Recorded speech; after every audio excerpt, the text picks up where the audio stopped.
Ya, el contenido de hoy tiene que ver de forma similar a lo que vimos en la clase pasada, entonces con los problemas fundamentales de los distintos organismos, y ahora básicamente lo que vamos a ver es lo asociado con la digestión y posteriormente con la expresión de los, de los animales a través de sus distintas pertenencias a nivel filogenético. De esta manera, entonces, tenemos primero que introducir los conceptos a través de la alimentación, lo cual entonces hace referido a que existe un proceso conjunto de actividades que tienen que realizar los distintos organismos para poder entonces subsistir en términos bioenergéticos, que pasa en primer término con la captura, la ingestión de alimentos, lo que se refiere a a la alimentación, el acceso, para una posterior entonces incorporación hacia el propio sistema, el cual se encarga de degradarlo entonces para poder hacer mucho más accesible para sus distintas células y tejidos entonces los componentes nutritivos que adquieren entonces a partir del alimento. Y posteriormente un proceso de tipo intracelular que se asocia entonces con la absorción de estos nutrientes, primeramente a partir del sistema gastrointestinal entonces, y posteriormente un proceso de excreción que se asocia entonces con la eliminación a nivel corporal de todos los elementos que no pertenecen a un componente nutritivo, lo cual entonces tienen distintos tipos de vías de acuerdo a las especies que se esté observando. Ahora bien, a nivel de lo que se refiere el proceso digestivo, hay que dar cuenta entonces que tenemos distintas formas de proceder de acuerdo a la naturaleza del alimento y de acuerdo a los tamaños y las formas de vida de las especies, tomando en cuenta de que muchas especies tienen diferentes estructuras mecánicas para poder realizar entonces estos procesos. Y de esta manera entonces se pueden clasificar en distintos grupos, como son en esta tabla en el cual se explica de que pequeñas partículas están asociadas básicamente con estructuras de tipo celulares, es decir, aquí tenemos entonces protozoos en primer lugar, o en algunos casos algunos tipos de invertebrados eh, más sésiles. Por otra parte tenemos también eh, pequeñas partículas que también están asociadas con invertebrados también, y por otro caso también vertebrados, como el caso de los carnívoros, tipos de fluidos también que son succionados, que tienen estructuras más de tipo succionadora. Y por otra parte, lo que se refiere entonces a la absorción directa, que en este caso ya es una reversión de las estructuras digestivas, como pasa en muchos parásitos. Voy a hacer entonces la primera inclusión entonces de estos conceptos asociados entonces con las pequeñas partículas que está refiriéndose, entonces, que básicamente se asocian con alimentación en suspensión, tomando en cuenta de que muchos animales viven en un medio acuoso, principalmente marino, entonces, donde hay una alta disponibilidad de alimentos, donde uno de los mecanismos principales son los de tipo fagocitósico, en el cual entonces hay una incorporación directa a partir entonces de la membrana. No obstante, tenemos que este proceso también es extendido hacia otro tipo de organismos mucho más grandes, como son el caso de los moluscos bivalvos y los anfibios, en el cual en el primer caso tenemos branquias que se encargarían de esta acción, lo que da cuenta entonces que tenemos un rol multifuncional en las branquias, más allá entonces del proceso respiratorio, sino que más encima estaría integrándose también a lo que corresponde a la incorporación de sustancias alimenticias, para lo cual entonces se va a hacer de sustancias mucosas también, la apreciación entonces de las branquias de los moluscos, entonces donde tiene la incorporación, donde va el alimento, y es la masa visceral entonces, pero no solamente en el caso de los moluscos y de los moluscos bivalvos y de los protozoos existe filtración. También se puede apreciar en el caso de algunas ballenas, sobre todo las más grandes, que tienen barbas córneas de gran longitud y permiten entonces filtrar la columna de agua para posteriormente hacer el uso de pequeños invertebrados que están dispuestos a través de la columna de agua. ¿Sí?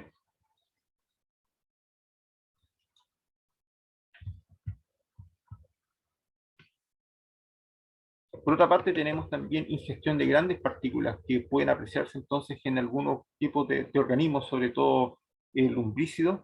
debido a su gran capacidad no selectiva de alimentación, los cuales entonces se asocian con un entorno que tiene una abundancia bastante importante en estos alimentos, lo cual posteriormente puede sin ningún problema excretarlo. Y también puede apreciarse en algunos moluscos gastrópodos, como es el caso de los caracoles de jardín, que tienen una estructura raspadora también, que permiten entonces hacer un procesamiento mecánico, degradándolo entonces en una primera instancia para posteriormente ser dispuesta en el aparato digestivo. Y por otra parte, aunque no es tan ad libitum como puede verse en los casos anteriores, los carnívoros también tienen una gran capacidad de poder alimentarse de partículas grandes, que en este caso son las presas que consumen, que muchas veces tienden a dejar sin consumírselas en forma completa, pero sin embargo otro de los rasgos que es bastante importante es la especialización de la estructura dentaria, lo cual entonces facilita otro tipo de procesos como es la captura, la posterior muerte y la posterior desgarramiento entonces de los, eh, de los restos que permiten ser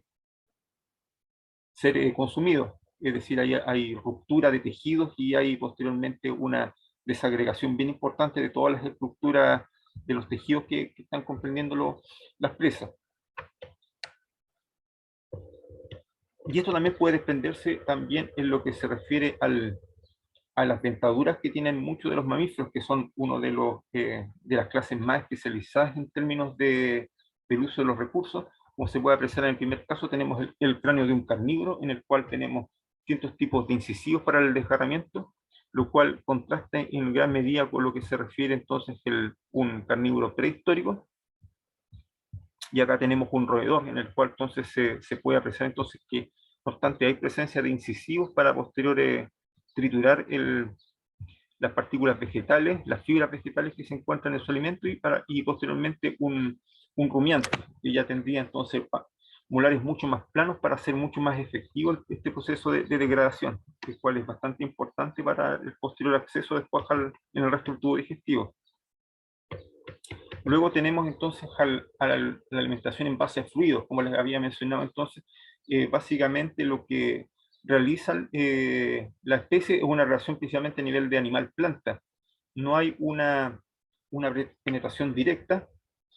esencialmente una relación de tipo nectarívora, en el cual entonces hay una propagación de algunos gametos vegetales para su posterior dispersión, y muchas veces hay estructuras especializadas, como pasa por ejemplo en el caso de las espiritrompas en algunas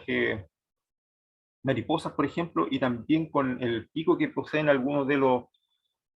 eh, de los colibríes, que también están bastante especializados en determinados tipos de flores para su alimentación y posterior dispersión vegetal.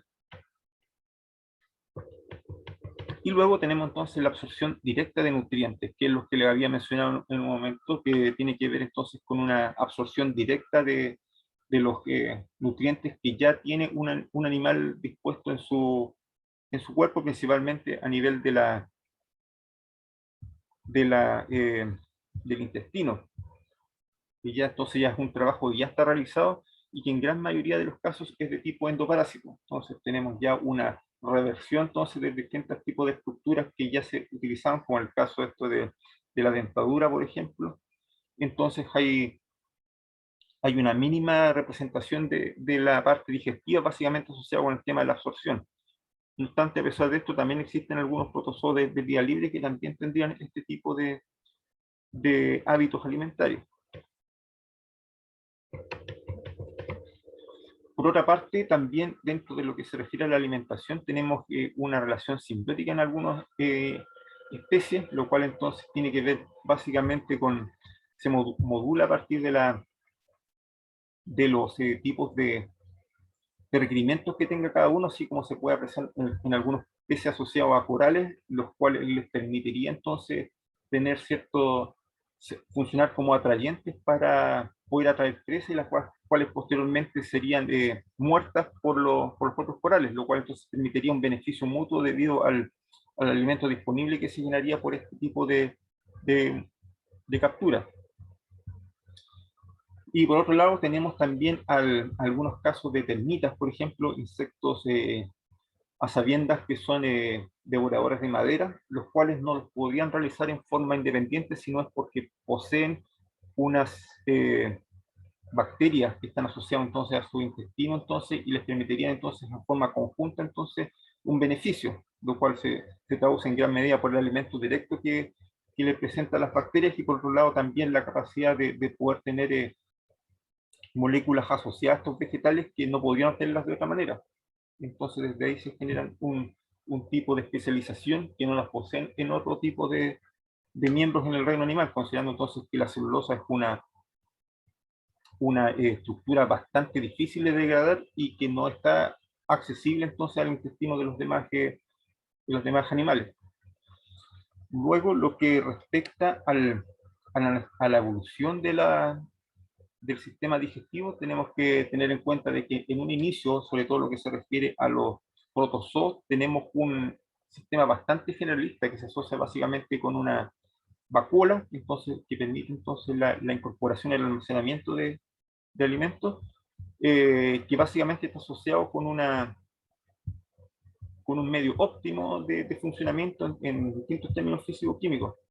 No obstante, aún así hay limitaciones respecto a la especialización que se pueda tener. Muchas veces hay variaciones ambientales en distintos tipos de alimentos,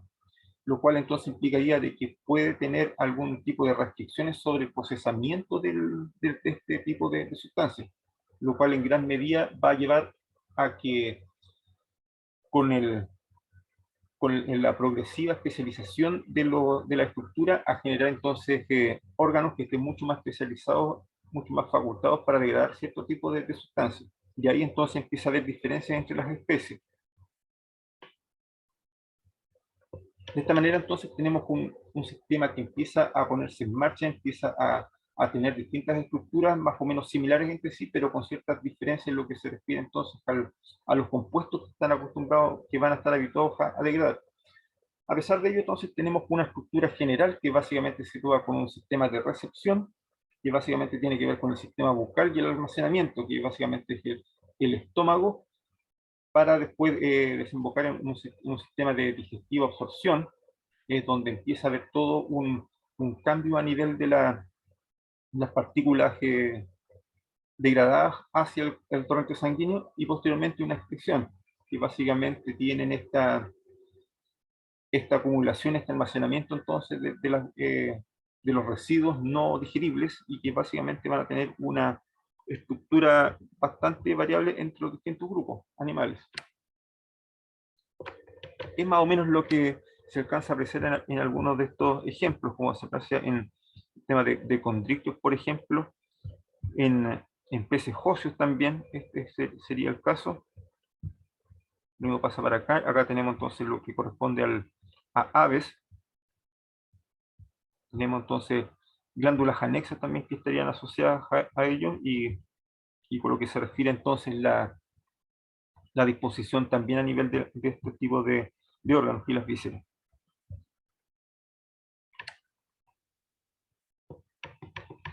Por otra parte tenemos también una región de recepción, que eso es bastante transversal entre los distintos grupos. Tenemos entonces una boca, que es donde comienza el canal de acceso hacia las partículas alimentarias,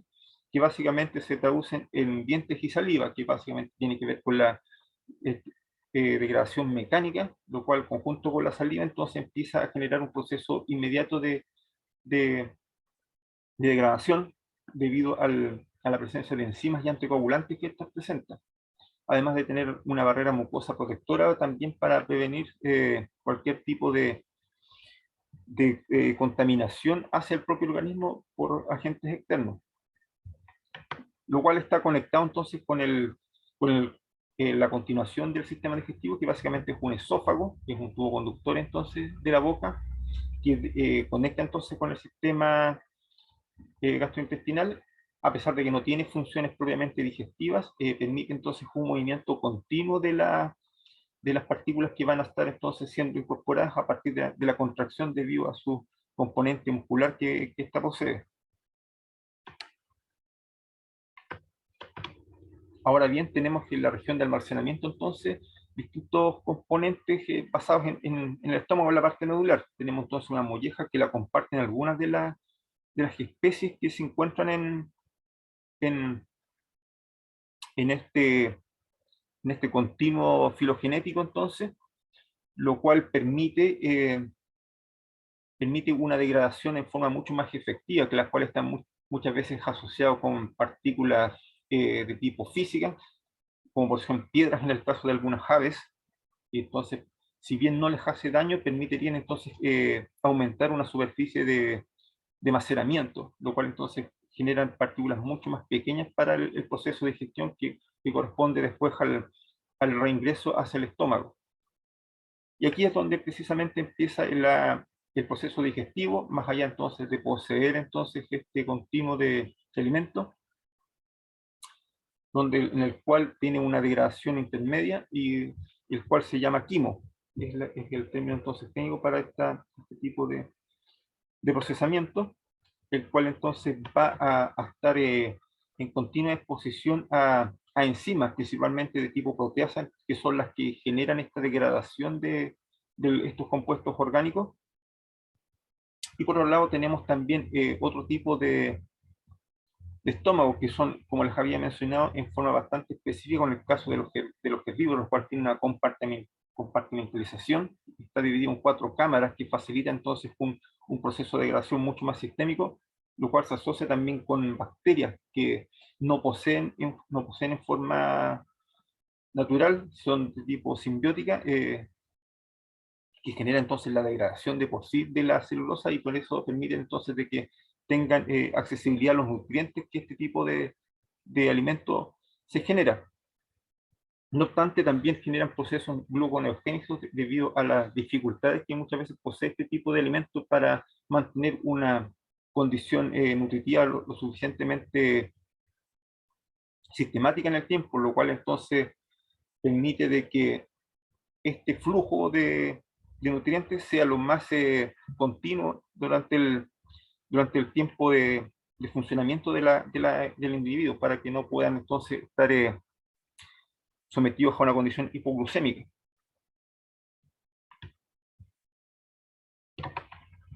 Habiendo entonces visto ya en lo que se refiere al paso estomacal al proceso digestivo y el posterior paso estomacal, entonces tenemos la región digestiva y absortiva, entonces, que ya comienza con la gran degradación de gran parte de los compuestos nutritivos, entonces, y la posterior entonces incorporación hacia el torrente sanguíneo. Y aquí entonces va a estar situado el sistema gastrointestinal, que es la parte del intestino que posee procesos enzimáticos y donde mayor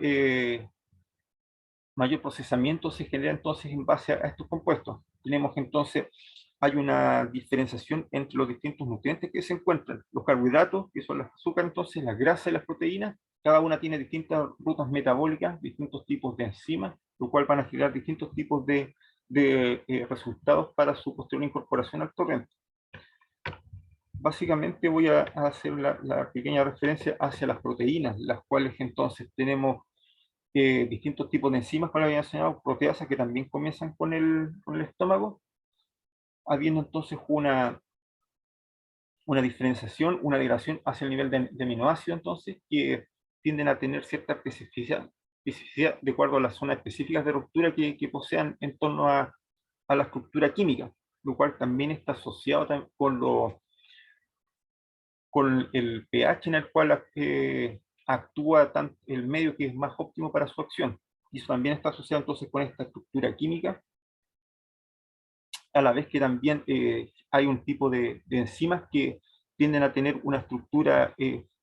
se facilita su funcionamiento a partir de componentes que están situados en las zonas más distales de este compuesto, por lo cual entonces son bastante específicas para su funcionamiento.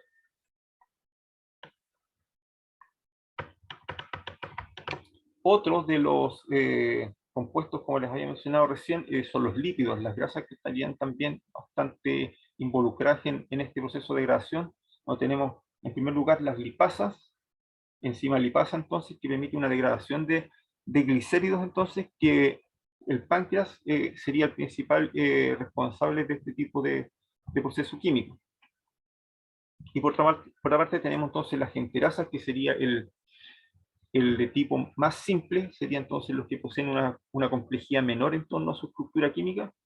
lo cual tiende a tener otro tipo de apoyo a nivel metabólico, que básicamente se actúa por la glándula biliar, entonces se encuentra cerca entonces del hígado. No obstante lo anterior, teniendo esta degradación, tenemos algunos compuestos que en algunas especies pueden ser bastante vitales, como el caso de las ceras y otro tipo de derivados de lipasa, entonces, en el cual vamos a encontrar relaciones simbióticas, como pasa con las bacterias asociadas entonces a la digestión de la celulosa, que permitirían entonces una degradación mucho más sistemática, mucho más amplia para poder rescatar tipos de derivados que sean importantes para cada una especie. En este caso, entonces, tenemos una simbiosis también similar con microorganismos.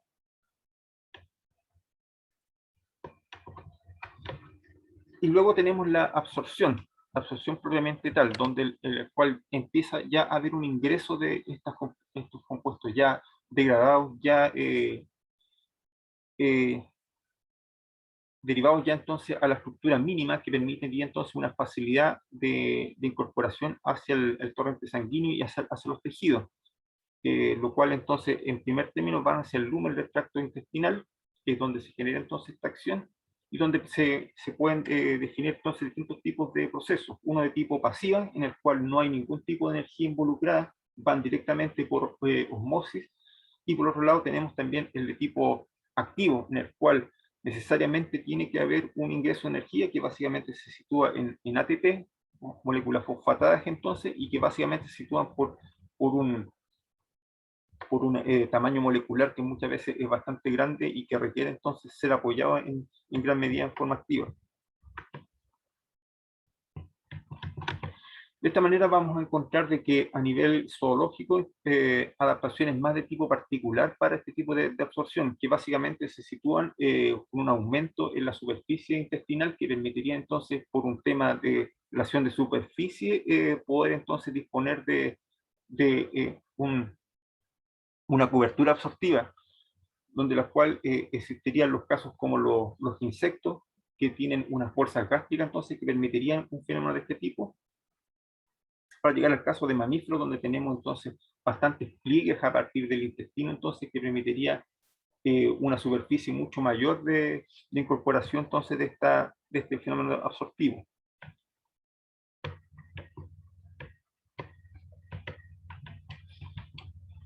Como les había mencionado recién con el tema del transporte activo, entonces tenemos que la glucosa y la galactosa, que serían los principales componentes dentro de los carbohidratos, que requerirían entonces un transporte apoyado. Es decir, entonces tenemos iones que estarían entonces involucrados en este tipo de mecanismos que estaría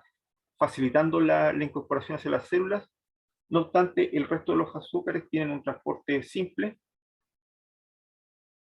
Y por otra parte tenemos también una situación similar con los aminoácidos, donde tenemos entonces el ion potasio como principal transportador, y que tiene también una relación bastante importante de acuerdo a los aminoácidos presentes, cómo va a estar entonces dirigido este tipo de mecanismos en una situación contexto dependiente. Lo mismo pasa entonces con los lípidos. No obstante, acá tenemos entonces una estructura bastante más simple para los ácidos grasos, y la condición sería de difusión simple, no obstante la condición hidrofóbica de algunas moléculas.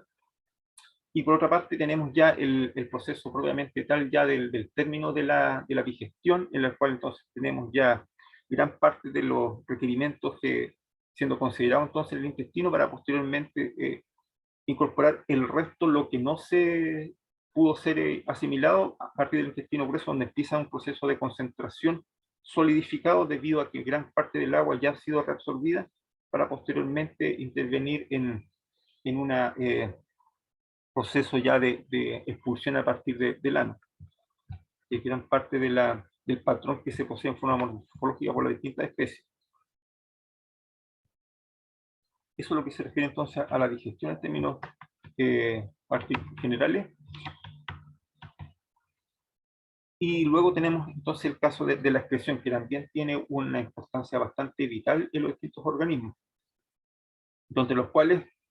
uniendo lo que ya se mencionó, tenemos entonces en un supuesto entonces de que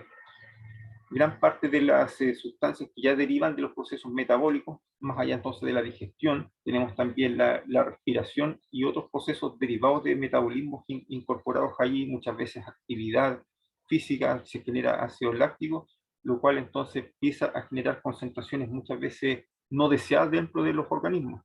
por lo cual entonces estos están forzados a generarse rutas metabólicas y órganos que permiten entonces una remoción de estos compuestos, considerando muchas veces de que el cloro y el sodio son verdaderamente fatales en concentraciones altas, sobre todo el nitrógeno. Entonces tenemos distintos tipos de órganos excretores que básicamente se sitúan en uno de tipo generalista, que incorpora vacuolas contráctiles y estructuras tubulares, que los vamos a mencionar posteriormente, y dos de tipo especialista, que se sitúan básicamente en algunos tipos de organismos, como son las glándulas de la sal, que se sitúan entonces en aves marinas, donde tenemos entonces una importante presión a nivel de la sal que se encuentra en el mar. Las branquias también son un transporte bastante activo para poder eliminar el exceso de sal, y el hígado también por su rol entonces en este tipo de separación entonces de estos compuestos. A pesar de ello, entonces, en primer lugar tenemos que pasarnos entonces en las vacuolas contráctiles, entonces, donde nos encontramos que en, en los invertebrados, especialmente en protozoos, entonces, y algunos sedentarios, entonces, organelos esféricos, donde se genera entonces un ingreso de agua, donde la presión osmótica permitiría entonces un, eh, una salida bastante activa entonces del exceso que se pueda producir de distintos tipos de compuestos. Volviendo, yendo más hacia la complejidad entonces de algunos individuos, citando entonces los platesmintos, tenemos entonces ya el primer esbozo de algo mucho más complejo en términos de expresión, que se refiere entonces a los protonefidios. No tenemos células flamígeras entonces que generarían un proceso de ultrafiltrado a partir de una corriente que se genera en torno al líquido corporal, y que permitiría entonces una eliminación del exceso de ciertos concentrados que en esta se encuentran. Este es el principio donde acá se menciona, entonces tenemos una presión negativa que permite entonces una conducción hacia pequeñas moléculas que van a ser entonces eliminadas, básicamente con el proceso de ultrafiltración, y posteriormente, siempre dentro de la complejidad de los organismos, contamos con los metanefidios, que básicamente están presentes en el caso de los anélidos. Tenemos aberturas ciliadas abiertas, entonces, que permitirían entonces, en un proceso bastante similar, acá tenemos entonces una disposición mayor de estos nefidios, mucho más especializado, entonces, que permitiría entonces una infiltrado entonces de las sales, y posteriormente permitiría entonces que el líquido interno estuviera mucho más, menos concentrado.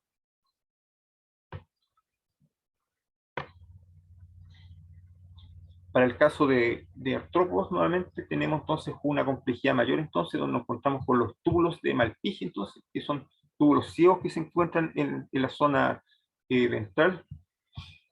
Están dispuestos en torno al hemocele, que como vimos en un momento son compuestos, o sea, son cavidades donde encontramos entonces de que llega el flujo sanguíneo, y sería entonces un extremo abierto entre el intestino medio y el recto. Entonces, también facilitado por un proceso de filtrado, permitiría entonces la incorporación o sea, el vacío de estos iones.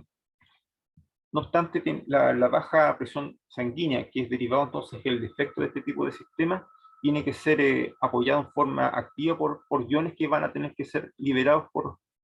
para estos fines. Y nuevamente tenemos entonces una orina con una reducción de iones como resultado final de este proceso con el tubo de Malpighi. Por otra parte, tenemos también una derivación de lo que corresponde entonces a crustáceos. Tenemos glándulas verdes también, que están situadas en la región cefálica, en torno a las antenas también, y que permitirían entonces un saco ciego conectado a un tubo, que permitiría entonces la la eliminación posterior. Tenemos entonces también un saco de fluido celómico, donde permitiría entonces la filtración de esta orina, lo cual da cuenta entonces de una variación de la estructura en relación con la especie anterior, que también son del tipo artrópodo. Y ahora bien, en vertebrados nos vamos a encontrar con una unidad un poco más compleja, que básicamente se sitúa en el nefrón, que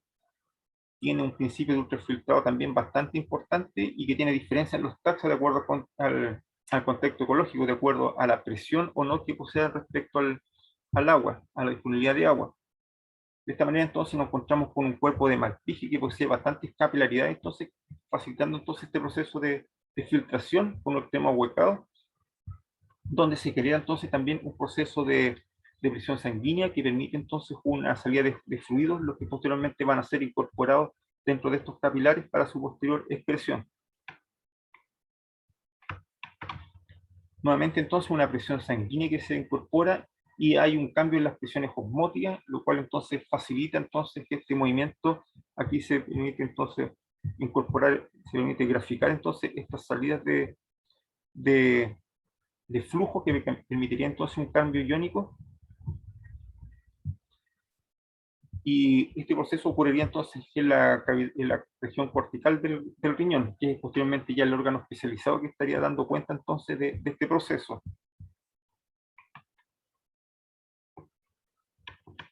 No obstante, en el túbulo renal nos vamos a encontrar con la zona de reabsorción también y de la posterior de sustancias que van a ser de alguna manera vitales para la posterior entonces funciones básicas del organismo, teniendo entonces en cuenta de que también tenemos una variación entre las distintas especies en relación al contexto que van a tener que ser optimizadas en términos de excreción, y muchas veces existe un sistema de contracorriente que permite entonces un bombeo de sodio, y en el cual también está mediado por la longitud de los bucles y la concentración de orina, facilitando de esta manera una mayor absorción, una mayor entonces maximización del agua que se retiene de acuerdo a esta estructura.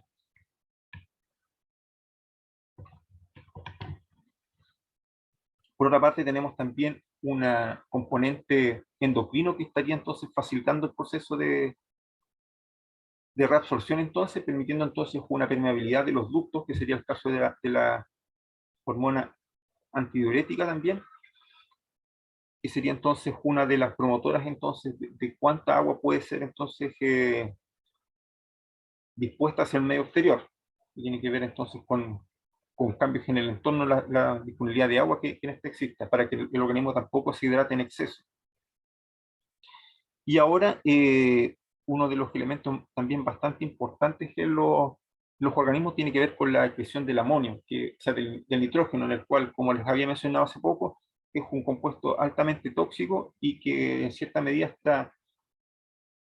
de acuerdo a las distintas especies, tienen formas químicas con las cuales estos van a ser siendo depositados,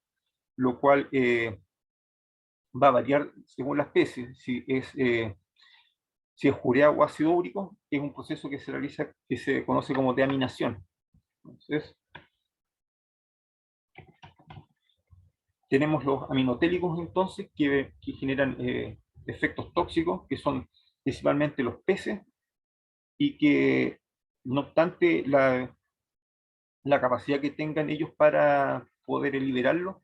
están siempre inmersos en una situación bastante crítica por el efecto soluble que tiene este desecho en el agua, lo cual hace que esté en permanente comunicación con los propios animales. Pero por otro lado tenemos también los ureotélicos que tienen una menor toxicidad y solubilidad, lo cual entonces sería un beneficio para los organismos que los excretan,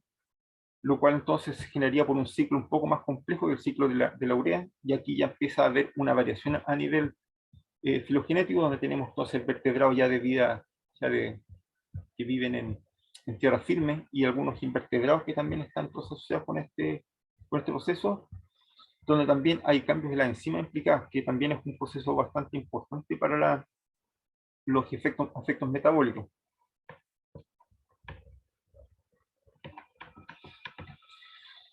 Por otra parte, tenemos también casos de reabsorción de urea, lo cual es bastante importante y como les había mencionado, tiene que ver también con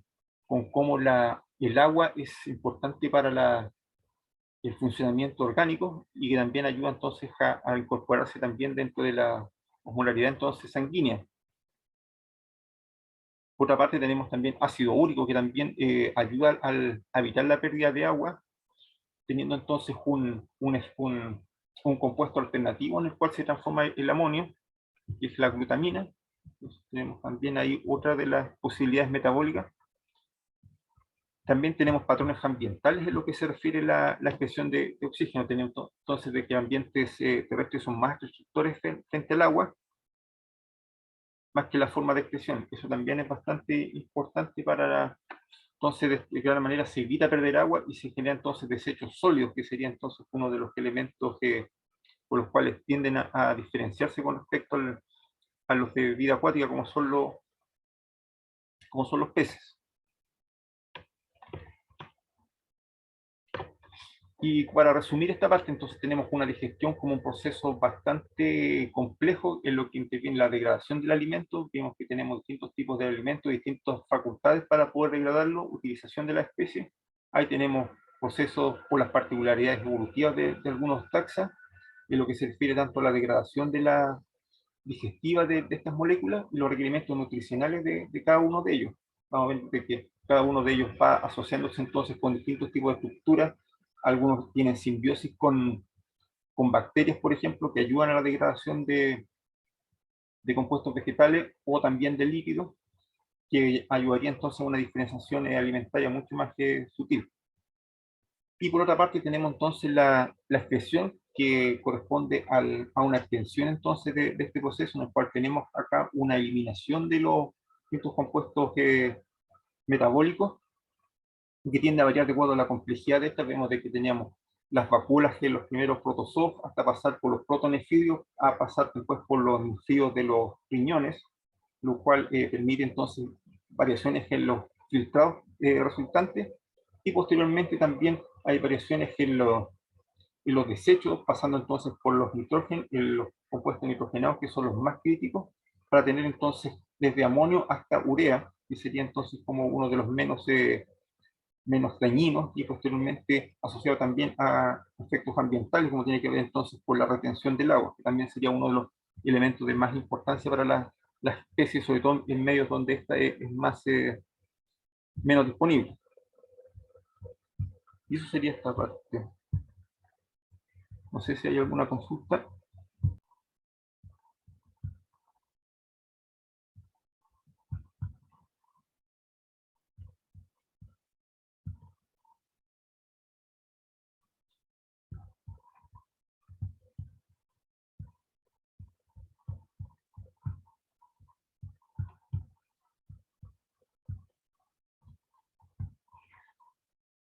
Ya,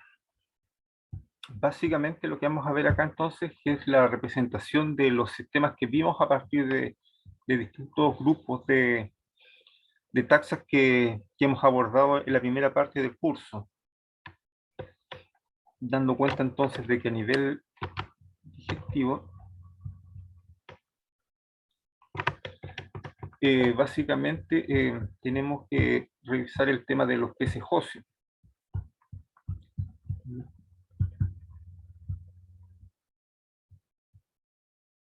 donde acá damos cuenta entonces de que si bien tenemos entonces un estómago con un esfínter esofágico,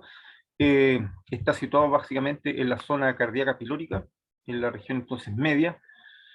donde lo más destacable también son la presencia de ciegos pilóricos, que va a estar entonces, es una extensión del estómago entonces, y que permitiría entonces una mayor superficie digestiva. Además tenemos un intestino mucho más largo que en el caso de los condrisques, lo cual es bastante importante, debido a que acá tenemos entonces un grupo de especies que tienen una mayor capacidad entonces de desplazamiento y por ende mayor capacidad de poder capturar presas. Y el enrollamiento que tiene también es consecuencia entonces de esta necesidad de poder digerir distintos tipos de, de ítems alimentarios, lo mismo que los pliegues que en ella van asociados. Tenemos entonces una vía común, o sea, una vía de salida entonces, que es el ano, para este tipo de desecho.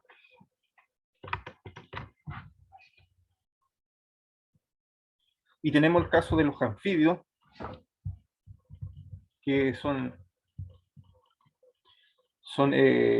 animales principalmente omnívoros. No obstante, tenemos modificaciones a nivel de las distintas especies, destacando entonces también el caso de la lengua, que es el principal estructura que permitiría entonces la captura de las distintas presas, considerando también la glándula intramaxilar como un apoyo para este tipo de acción. Si bien tenemos dientes un poco representados y básicamente lo que están situados es para el impedimento entonces de la fuga de la presa una vez que ya está siendo capturada. Tenemos un esófago corto, lo cual es bastante considerable tomando en cuenta entonces las dimensiones de este tipo de animal. Además tenemos un tubo bastante simple que no tiene una extensión muy importante, entonces, considerando con otro tipo de vertebrados. Glándulas secretoras de muco, entonces, que facilitaría entonces la posterior incorporación hacia el tubo digestivo.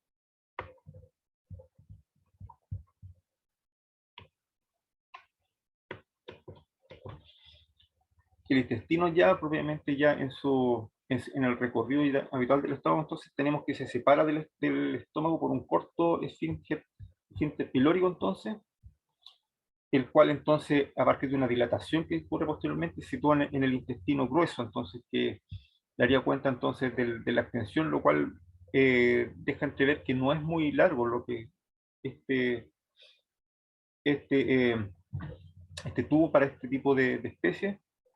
Y lo que sí hay que considerar que en el caso de las larvas, este es mucho mayor debido a los hábitos alimentarios que poseen, a la necesidad también de alimentarse que poseen en el contexto acuático.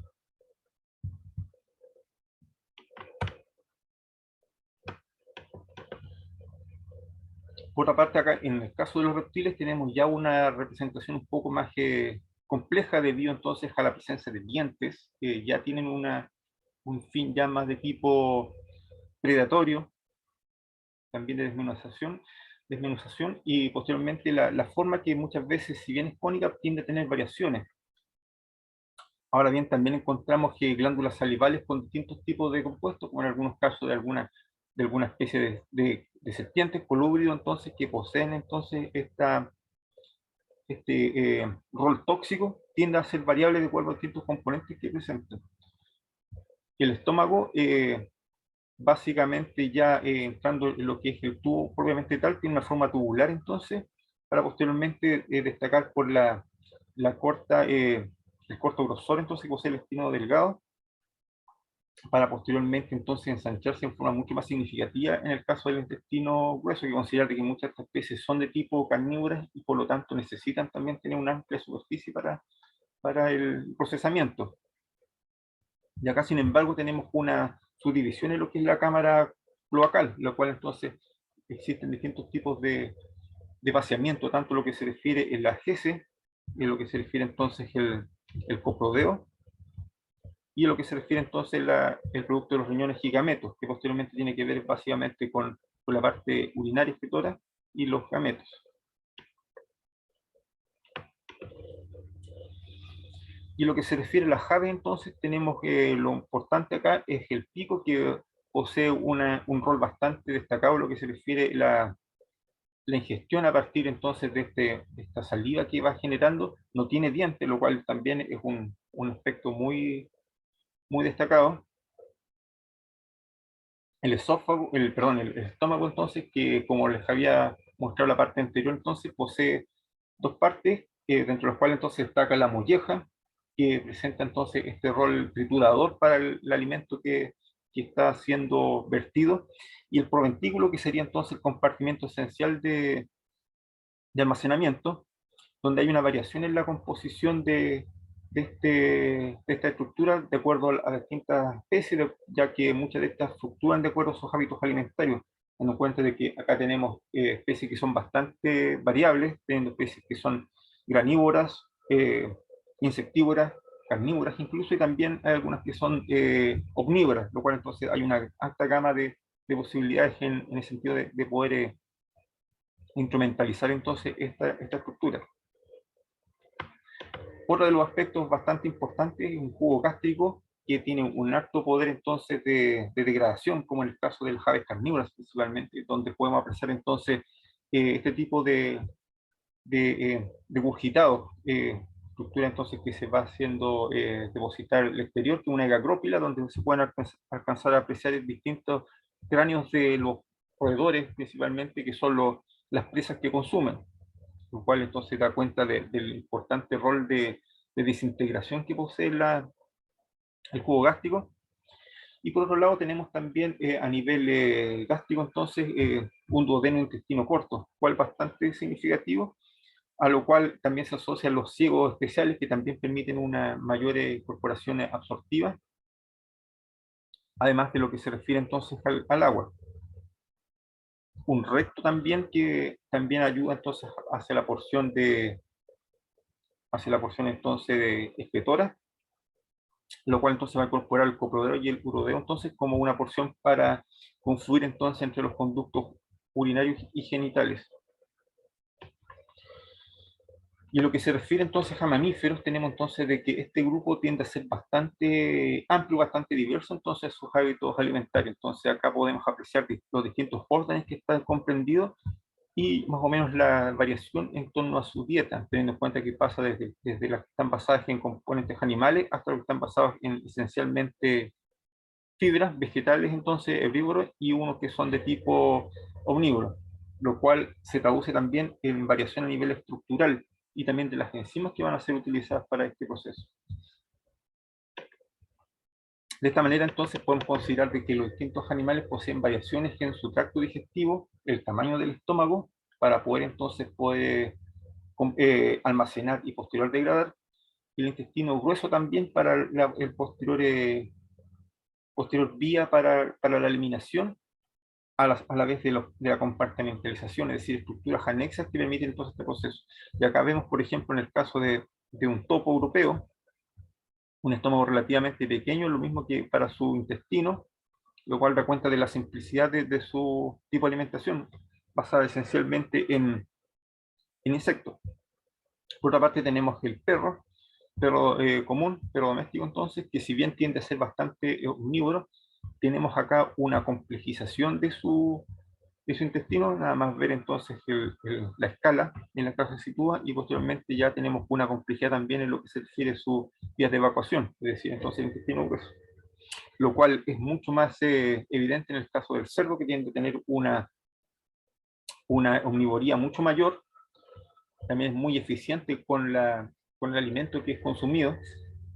lo cual entonces se da cuenta de este gran largo de intestino que posee y la posterior entonces elaboración de la estructura intestinal para poder entonces ser vaciado.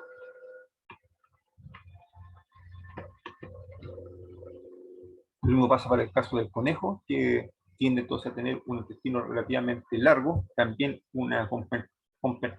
compartimentalización entonces que posee, y asociado entonces también a un intestino incluso mucho más alargado. Lo mismo pasa para el caso del caballo. Entonces también está asociado aquí el tema de la fermentación que es requerida también para procesar entonces las fibras vegetales,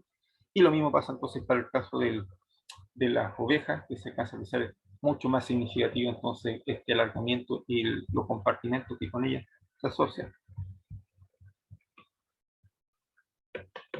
A lo cual entonces hay que sumar entonces una gran motilidad en lo que se posee a nivel de las zonas digestivas, entonces donde a la vez está incorporada una mezcla de contenido enzimático, donde son necesarios más retención entonces de estas partículas alimentarias y la propulsión para posteriormente ser destinada al intestino, lo cual también se asocia con los movimientos de los intestinos, con movimientos peristálticos, y una extensión entonces posterior hacia el intestino grueso, que es donde eh, existe la vía de excreción. Posteriormente tenemos entonces el caso de las excreciones, dar cuenta entonces de que en primer lugar tenemos que En peces óseos, riñones mesonéfricos que son de tipo vestigiales, donde encontramos corpúsculos, pequeños líneas de conductos que están, o sea, de cuerpos celulares que están entonces asociados con este tipo de reabsorción que derivan hacia una vejiga entonces y un conducto urinario detrás del ano. Y acá tenemos también, como les había mencionado en la parte anterior, parte esencial entonces de la eliminación del nitrógeno se basa en torno a las branquias, donde tenemos células especializadas entonces que permiten la eliminación de los cloruros, que son también uno de los compuestos tóxicos que van asociados entonces a las sales que van incorporadas.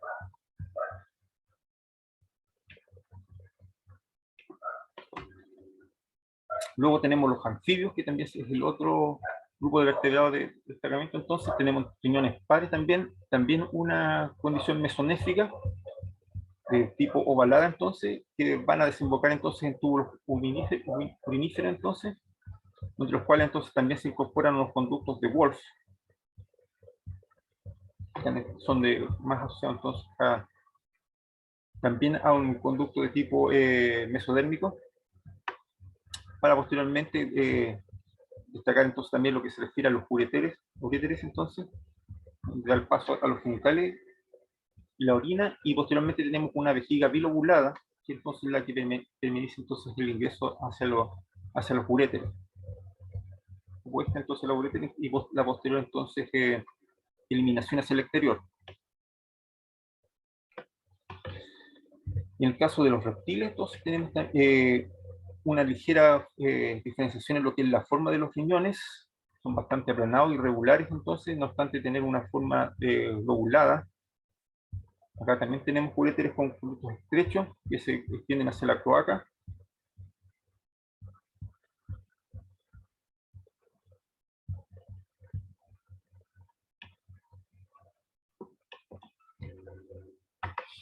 Tenemos también diferenciación a nivel de los uréteres por su unión con respecto a conducto deferente, que básicamente está situado entonces, está asociado con la liberación gamética, y la vejiga urinaria entonces se abre hacia el lado ventral de la cloaca, que también es bastante importante, y acá tenemos también un aspecto bien importante lo que se refiere entonces al tipo de desecho. En el uritélico entonces, la urea que les había mencionado, un estado semisólido debido a la necesidad de poder absorber entonces el agua disponible, iones metanéfricos. Aquí esto ya es mucho más desarrollado que lo que son los mesonéfricos que vimos en anfibios y peces, que básicamente tienen que ver con un riñón ya plenamente desarrollado. Y acá tenemos en aves riñones ya mucho más desarrollados, ligeramente rectangulares y aplanados, y se encuentran en la parte anterior, lo cual igual es destacable para las variaciones morfológicas que tiene este grupo. También de tipo metamétrico, similar al anterior entonces, trilobulados, lo cual es, ya que tenemos una diferenciación, los ureteres no están conectados, no hay una unión con los conductos aferentes y se abren en forma separada hacia la cloaca. Otros sí. No hay una vejiga urinaria, lo cual entonces es bastante importante también.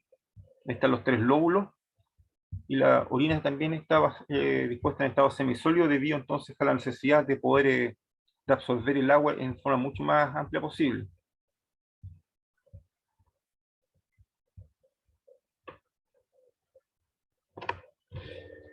Y en lo que se refiere entonces a mamíferos, entonces ya aquí damos cuenta de que el riñón ya evoluciona hacia una forma mucho más simple en principio, teniendo entonces la forma de frijol entonces, y situado entonces posterior a la cavidad abdominal. También de tipo metanéfrico,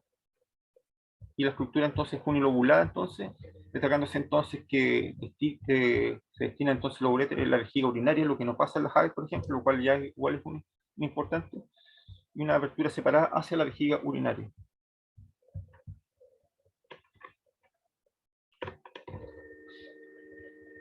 Y en la vejiga urinaria es bastante grande entonces, abierta hacia al canal urogenital entonces, que permitiría el posterior vaciamiento, y en forma relativamente similar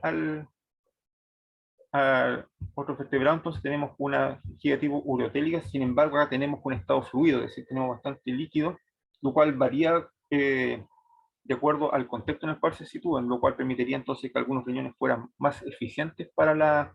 absorción entonces del agua, la reabsorción. Y nuevamente, reenglobando lo que mencioné, entonces tenemos una digestión, un proceso de degradación del alimento, entonces con particularidades estructurales, vimos que en algunos casos tenemos variaciones como los ciegos pilóricos en el caso de los peces, también tenemos entonces acortamiento de intestino en el caso de los anfibios, y posterior molleja también desarrollada en el caso de las aves, para posteriormente variar hacia cambios que a nivel de la longitud de los intestinos, a nivel de la compartimentalización de los mamíferos, los cuales dan cuenta entonces del tipo de hábitos alimentarios que cada uno de estos posee. Y por otro lado tenemos también la excreción, que es un elemento bastante importante para la ruta de desecho de acuerdo a los hábitos de vida, que tienen que ver con compuestos dañinos que, como vimos, hay distintos tipos de compuestos asociados y que tiene que ver con complejidad de los tasas que se asocian entonces al tipo de riñones que pueden ser tanto mesonéficos como metanéficos, que básicamente están situados por el tipo de células que están incorporadas y también por estos glomérulos que también están en sí incorporados después en forma mucho más eficaz. Eso sería.